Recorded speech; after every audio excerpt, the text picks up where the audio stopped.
자, 우리 가진 그 교재에 의하면은 오늘 분량은 야고보서 4장 13절부터 5장 6절까지의 말씀이 되겠습니다. 우리 함께 읽겠습니다. 시작. 들으라 너희 중에 말하기를 오늘이나 내일이나 우리가 어떤 도시에 가서 거기서 1년을 머물며 장사하여 이익을 벌이라 하는 자더라. 내일 일을 너희가 알지 못하는도다. 너희 생명이 무엇이냐? 너희는 잠깐 보이다가 없어지는 안개니라. 너희가 도리어 말하기를 주의 뜻이면 우리가 살기도 하고 이것이나 저것을 하리라 할 것이거늘 이제도 너희가 허탄한 자랑을 하니 그러한 자랑은 다 악한 것이라.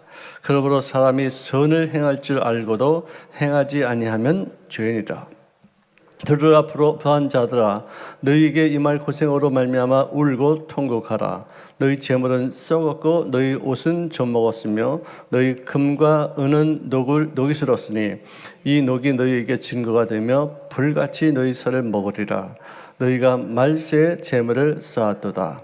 보라 너희 밭에서 추수한 품꾼에게 주지 아니한 싹이 소리를 지르며 그 추수한 자의 우는 소리가 만군의 주의 귀에 들렸느니라. 너희가 땅에서 사치하고 방종하여 살육의 날에 너희 마음을 살찌게 하였도다.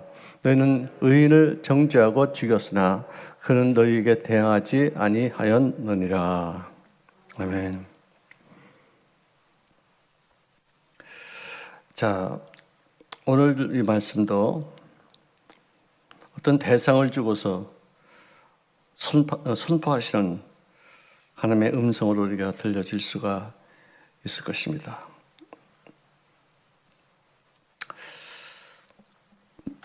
들을지어다 너희 중에 이렇게 말하는 사람들이요 하고서는 그 다음에 어떻게 하는 사람들에 대해서 이렇게 설명이 있는데 그것이 뭐냐? 오늘이나 내일 우리가 어떤 도시에 가서 1년 동안 장사를 해서 돈을 좀 많이 한번 벌어오자. 거기서 자기 어떤 그 모든 일들이 자기 뜻대로만 다 되는 줄 알고 착각하는 자들아 정신 차릴지어다. 우리 인생이 내 마음대로 되었다면 우리는 절대로 예수 안 믿었어요. 어떻게 생각하십니까 우리 권선생님? 마음대로 됩니까? 안 돼요. 남편도 내 마음대로 안 되고 아내도 내 마음대로 안 되고 자식 새끼들도 절대로 내 마음대로 안 돼요. 누구 마음대로 돼요? 하나님 마음대로 돼요. 그 깨닫고 나면은 그 다음에는 뭔가 나를 주도하시고 나를 이 땅에 보내시는 어떤 그 뜻을 이루시는 사람이 움직이고 계시구나. 내가 그 움직임에 의해서 내가 이렇게 가는 것이지 내 뜻대로 내 꿈대로 내 소원대로 이루어지는 것은 아니구나 하는 것을 깨닫는 사람들이 자기 인생을 맡길 분을 찾아서 그분의 주도와 그분의 의미가 어디 있는 것인가를 깨달아서 거기에 순응해서 길을 찾아가는 삶. 이것을 우리가 크리스찬 라이프라고 해요. 예수 믿는 사람들의 삶이 그거예요. 우리가 요 며칠 전에 코로나 사태도 우리가 보면은 정부에서 예측한 것 이상으로 잘못돼. 꼭 그래. 이번에도 7월 달부터 오픈하겠다, 개방하겠다, 법제도를 갖다 좀 더 완화하겠다는데 그런 말 하자마자 확 또. 그런 말을 들으면은 또 길어지겠구나. 그렇게 생각이 드는 거예요. 더 조심해야 되겠구나. 방종하지 말자. 안심하지 말자. 항상 긴장하자. 참 우리가 뭐라고 우리 인생을 이렇게 스스로가 예견하고 예측하고 결정하겠어요. 너희가 알지 못하는 것이 뭐냐? 내일 일이라. 예측할 수 없대요.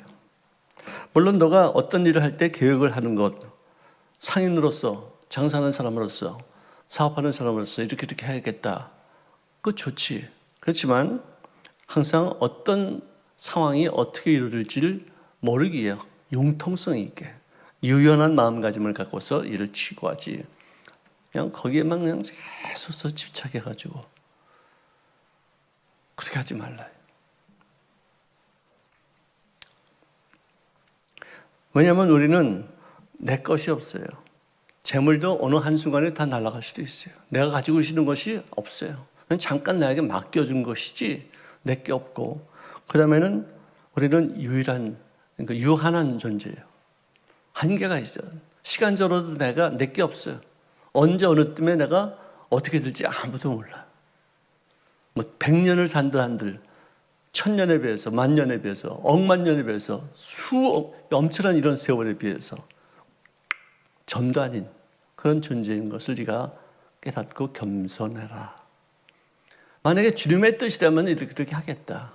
주님의 나를 향하신 계획이 이런 것이라면 난 그에 순종하면서 이렇게 나가겠다라고 말하면서, 그러면서라도 계획을 해야지 그 겸손해 보이지 않겠느냐.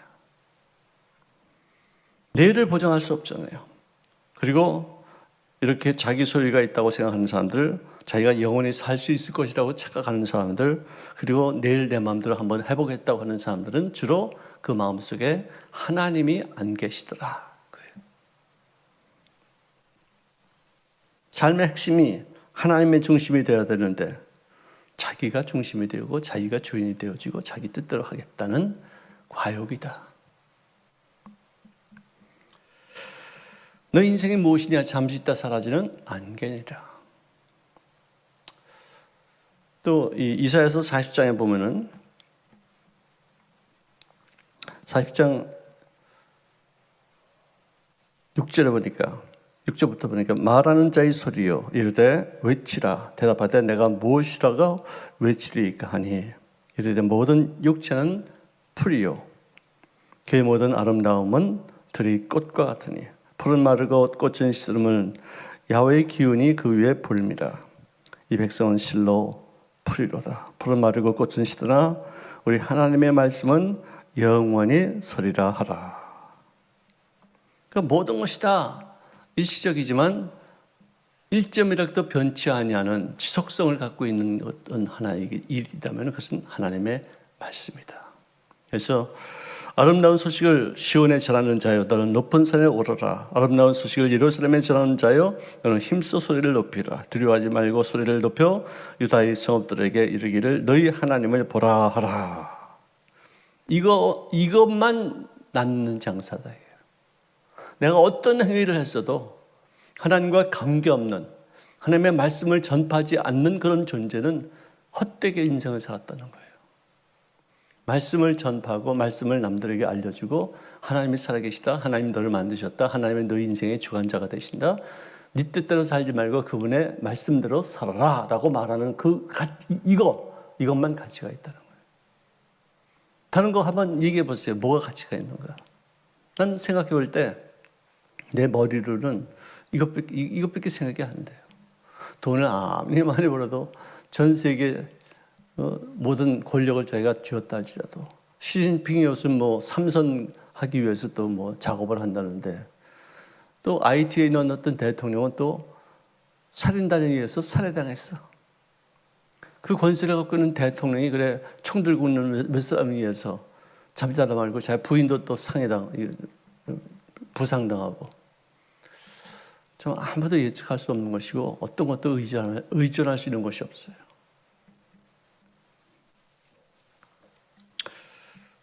그러므로 내 뜻대로 되는 일이 없다는 것을 깨닫고 하나님의 뜻을 찾는 삶, 이게 진정한 믿는 사람들, 특히 우리들 같은 사람들의 삶의 태도가 되어야 되겠다고 생각합니다.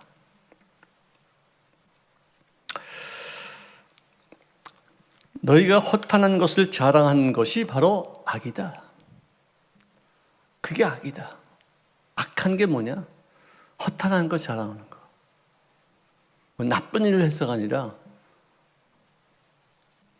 교만하고 방종하는 것. 하나님 앞에서 머리를 숙이고 마음을 조아리지 않는 그런 어떤 삶, 이게 악이다. 여기서부터 모든 악이 다 시작된다. 하나님이 나를 보고 계시다, 나를 주관하고 계시다는 사실을 깨달으면 어떻게 그런 일을 할 수 있겠느냐. 모든 살인과 방종과 음란과 퇴폐, 이 모든 것이 다 악인데 하나님을 의식하지 않은 사람들이 저지르는 것이 되지 않겠느냐, 이 뜻이죠. 그러므로 사람이 선을 행할 줄 알고도 행하지 않으면 죄인이라. 이 죄는 두 가지가 있어요. 하나는 해야 될 일을 하지 않는 죄, 게으른 죄. 또 하나는 하지 말아야 될 죄, 범하는 것. 그러니까 sin of commission, sin of omission 이 두 가지가 있어요. 전도 안 하는 것도 그 죄예요. 봉사 안 하는 것도 죄예요. 왜? 해야 될 일들인데 안 하니까. 나는 뭐 의롭게 살았다, 난 깨끗하게 살았다, 난 잘못된 거 한 거 없다. 예수 믿는 사람들도 그런 사람들이 있지만 그렇지만 다 죄죠. 하지 말아야 될 것만 안 한 것이 죄가 아니라 그것만 자랑할 거리가 아니라 해야 될 일들을 하지 않은 것들. 게으른 죄.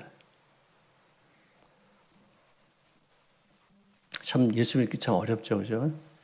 그래서 늘 겸손해야 되고 늘 하나님의 뜻을 찾아야 되고 그 뜻을 발견했으면 내가 몸으로 움직여야지 되고 그런 것이다 생각합니다.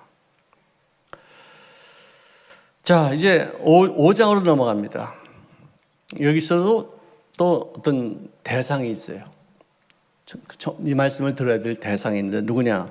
들으라 부자들이요. 그렇죠? 부자들 어떻게 하지? 부자들이 악행에 대한 하나님의 경고의 말씀입니다. 너희들 돈이 있다고 항상 행복할 것 같으냐? 웃기는 소리하고 자빠졌네? 우리 오늘 현재의 말로 이렇게 막 직설적으로 말하자면 그거예요. 돈 갖고 얘기하지 마라. 까불지 마라. 제가 이 말씀을 이제 믿음으로 조심하십시오. 이 말씀을 내가 누구한테 전했어요. 박정호 그 가수한테 전했더니 형 그거 내가 써도 돼? 내가 그 말 써도 돼? 그랬어요. 왜? 아니 오늘 간증 집회가 있는데 형 그 말 진짜 조심해. 정말 굉장히 좋은 말이네. 그러더니 하는 말이 까불지 말라는 말이지. 나한테 그러더라고요. 그래서 그래 그 맞는 말이에요. 그거 써도 돼.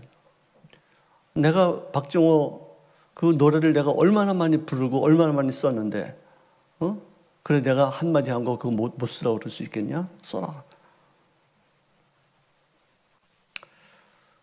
그렇습니다. 돈이 있다고 자랑하고 돈이 있다고 폼내지 마세요. 돈 갖고 하는 게 아니에요. 그런 사람들 참 그래가지고 나중에 비참해지는 사람. 이거 보니까 이 본문 말씀 보세요. 너희에게 이 말 고생으로 말미암아 울고 통곡하라. 돈이 많은 사람들에게 이런 일이 있을 수 있다는 거죠. 돈 때문에. 재물이 썩고 옷이 좀먹고 금과 은이 녹이 슬. 여러분들 금과 은이 녹이 슬었다는 것은 뭐냐? 그 금의 순도가 순수하지 않았다는 거예요. 속아서 그 모든 재물을 갖고 있다는 얘기예요. 은이 순도가 정확하지 않으니까 녹이 슬은 거예요. 금은 뭐 말할 것 없이 금은 녹슬지 않은 어떤 그런 금속인데 금이 녹이 슬었다?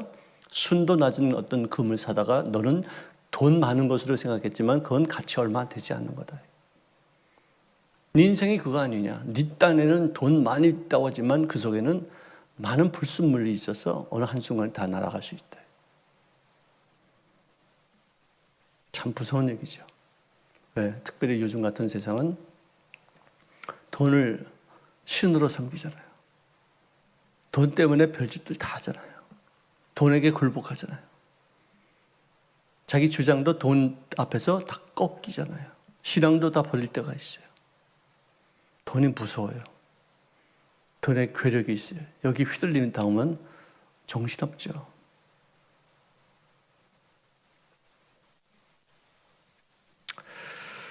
너희가 말세에 재물을 쌓을 때 이 재물이 네 살을 깎아 먹으리라 이 뜻이에요. 이 재물 때문에 너는 고생하리라. 마음고생하고 몸에 병들고 또 인간관계도 다 파괴돼요. 여기를 돈 때문에 인간관계를 파괴하는 거 참 어리석죠. 돈은 있다가도 없고 없다가도 생겨요. 그런데 인간관계는 한번 이렇게 관계를 맺기가 뭐 수십 년 걸리죠. 근데 하루아침에 돈 때문에 없어져요. 저도 그런 거 많이 봐요. 뭐 누구라고 말할 수 없죠. 어느 교회라고 말할 수 없어요. 근데 다 거기 직분자들끼리도 그렇게 친하다가 그렇게 하나가 돼 있다가 유익 앞에서 등을 딱 돌리고서 원수가 되는 사람들을 많이 봤어요. 유익이 이렇게 무섭죠. 돈. 그러면 그 사람들이 갖고 있는 돈 때문에 이렇게 인간관계가 파괴된들 무슨 유익이 있겠어요? 그래서 행복할까? 돈 벌려고 하다가 몸부림치다가 건강 잃어가지고 그 번 돈을 전부 다 병원에다 다 갖다 바쳐요. 얼마나 어리석어요.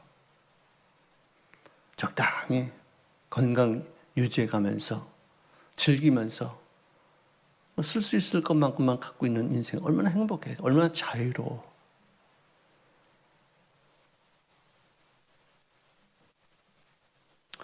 자식들이 나 무시할까 봐 돈 또 움켜쥐고 있다가 돌아가시는 분이 계셔요. 필요하겠죠. 자식들한테 내가 손 벌리지 않고 그들이 다 자식들도 재산도 자식들한테 다 물려주고 나서 비참하게 사는 사람들이 있어요. 그 적당히 지금 자기가 살 수 있는 것도 두고 뭐 필요할 때 이렇게 헌금하고 또 뭐 가난한 사람들, 부족한 사람들 또 선교를 위해서 이렇게 쓸 수 있는 어떤 그런 이 컨트롤 할 수 있는 어떤 그런 인생이 참 가치 있죠. 보람차죠. 자유해야 돼요. 돈에 묶이면 비참해져요. 저도 이제 얼마 남지 않은 인생이지만 뭐 앞으로 한 30년 살면은 어떻게 되나? 거의 100살 되나요? 30년밖에 안 되는데 100살 돼요. 그죠? 어쩌다 이렇게 됐지 이거 진짜 이거 웬일이야 이게. 얼마 안 남았잖아요. 내가 30년을 산다 하더라도 얼마 안 남은 거예요. 왜? 지난 10년이 어떻게 지나갔어요? 휙 지나갔어요. 앞으로 30년 휙 지나가면 다 끝이에요. 그러면. 근데 내가 30년까지 살 수도 있을까 없을까 그것도 모르지. 아무도 몰라. 잠언에는 돈을 많이 쌓아두면 너를 위해서 쌓아두는 게 아니라 남들을 위해서 쌓아두는 거다. 자기는 다 쌓아두고 있는데 하나도 못 써먹고서 죽고 나서 남들이 이거 갖고 다 장난질하고 다 막 만들어 쓰는 남 좋은 일을 한다 이거죠. 돈은 내가 갖고 있을 때 그게 내 것으로 돼 있지 않고요. 내가 내 손으로 쓸 때 하늘에 딸가당 점수가 올라가는 거예요. 그게 네 돈이다. 네가 쓴 돈, 네가 어디다가 썼느냐 이걸 계산하는 거 아니에요. 하나님이. 여러분들 돈 조심하십시오. 돈 때문에 망합니다. 정말 지혜로운 사람은 돈 관리를 잘하는 사람들이에요. 저한테 하는 말이에요. 저도 뭐 큰 돈은 없지만 그래도 헌금할 수 있는 어떤 돈을 좀 많이 좀 이렇게 준비하고 있다가 필요할 때 하나님의 형상과 모양대로 지음받은 존재들이 돈이 없어서 고통받는 사람들이 있다면은 그 사람들을 위해서라도 조금씩 이렇게 좀 내가 힘닿는 데까지 들 수도 있지 않겠어요. 그렇다고 해서 그런 걸 바라고서 사는 사람들도 있어요. 누가 나 도와주겠지, 누가 나 해줘. 탈북한 사람들이 우리 탈북한 사람들 한국에서 우리를 받아주면서 우리 뭐 굶어 죽이게 하겠냐 뭐 이러면서 왔다가 나만이 이렇게 살면 안 된다는 것을 깨닫는 사람들도 있더라고요. 내가 존귀 여김을 받는 것은 내가 그만큼 보상을 할 수 있게끔 내가 일한 만큼 내가 지혜껏 처신한 것만큼 내가 대접을 받는 것이지 뭐 가만히 있는다고 탈북했다고 해서 뭐 돈 주는 거 아니더라. 물론 그들에게 대한 혜택은 진짜 그들은 깜짝 놀랄 만큼의 혜택이 돼요. 집 이렇게 해주면 집에 들어와서 뒤집어져요. 뽀얗게 그냥 벽 도배하고 엘리베이터 타고 올라가는 것부터 뒤집어져요. 그 사람들이요. 이런 일이 내 생활. 우리는 평범한 그런 아파트예요. 조그만 아파트예요. 근데 내 평생에 이런 팔자가 있을 줄 난 몰랐다는 그런 얘기를 할 정도로 이만갑이라는 어떤 그 프로를 이렇게 보니까 그들이 감격한 것은 16년 전에 탈북해서 하나원 거기서 교육받고 나와서 그 집을 얻고서 들어가는 때 그때의 그 기분을 지금도 그냥 온몸이 전율을 일으키면서 감격한다는 거예요. 그 사람들도 돈 갖고 장난질 치고는 안 되겠다는 생각을 하는데 하물며 이 자본주의에 이렇게 익숙한 사람들이 돈 갖고 이렇게 허술하게 대하고서 손해보고 아파하고 힘들어하는 경우는 있어서는 안 되겠다 생각이 듭니다. 또 그다음에 추수한 품꾼들에게 주는 이 싹을 띄어먹는 놈들, 이것 때문에 공산주의가 생겼어요. 평평하게 다들 평등하게 살자. 사회주의가 이것 때문에 생긴 거예요. 예수 믿는 사람들이 잘못했기 때문에. 충분히 사례비를 주고 내가 유익을 얻어도 사회 환원할 수 있는 어떤 그런 여유가 있어야 되고, 미국은 그 시스템이 더 잘 돼 있어요. 세금 안 내도 뭐 선행을 하거나 어떤 기부를 하거나 어떤 헌신한 것에 대해서 세금 그만큼 감면해줘요. 왜? 정부가 할 것을 네가 했다 이거예요. 우리는 그거 안 돼. 아직도 교회 헌금한 것도 뭐 가서 뭐 서류를 떨어서도 그거 다 그렇게 미국같이 이렇게 높은 어떤 퍼센트라고 이렇게 감면해주지 않아요. 이제 그런 부분도 이제 앞으로 우리 기독교인들이 해야 될 일이에요. 기독교인들이 불안한 이웃들에 대한 관심이 없었을 때 그런 어떤 이상한 그 주의가, 사회주의 공산주의가 잉태되어서 사람들을 오히려 더 착취하는 어떤 그런 경우가 될 수 있어요. 요즘 북한 요새 뭐 아주 엉망이 돼요. 나 갔다 온 사람 같으네. 이게 뭐 뉴스를 이렇게 보면은 정말 그 나라 이제 얼마나 갈까? 정말 나라가 안지요. 아니 여기서 투표를 하고 나서 김정은이가 좀 질책하고 그러니까 그 다음에는 그 사람이 거기 없어, 그 자리에. 같은 곳이 있었는데 이것도 못했다고. 어디로 간 거예요? 질책했더니, 야단쳤더니, 야, 방위로 지금 이거 코로나 방역을 어떻게 이렇게 했느냐? 뭐 쌀을 갖다 좀 군대에서 민간인들에게 좀 나눠주라는데 왜 안 줬냐? 근데 그 말을 했는데 그 다음에 이거 들 때 보니까 그 사람들이 없어요. 어디로 끌려갔겠죠. 참 진짜 희한한 나라예요.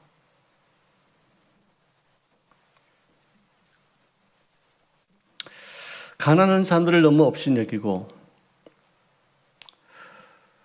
말세에 돈을 쌓아두고 그 돈을 신으로 삼아 경배하는 자들이요, 굉장히 세상 부에 집착하는 사람들에 대한 경고가 상당히 강하게 나타나요. 사치와 방종하며 마음을 살찌게 하는 인생들. 여러분들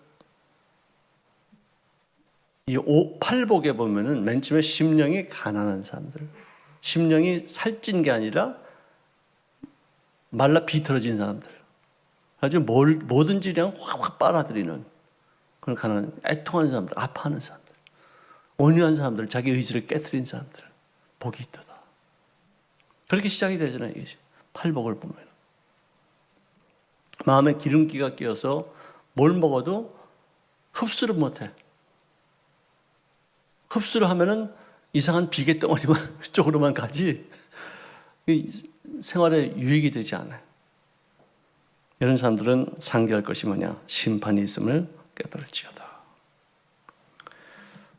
그리고서 6절에 맨 마지막에 너희는 의인을 정죄하고 죽였는데, 누구를 죽였다고요? 예수님을 죽였다 해요. 그런데 그는 너희에게 대항하지 아니하였다. 이게 크리스찬들의 삶이다. 너에게 손실을 끼었다 할지라도 감내하라 해요. 대항하지 말라 해요. 왜? 나중에 하나님이 다 갚으셔.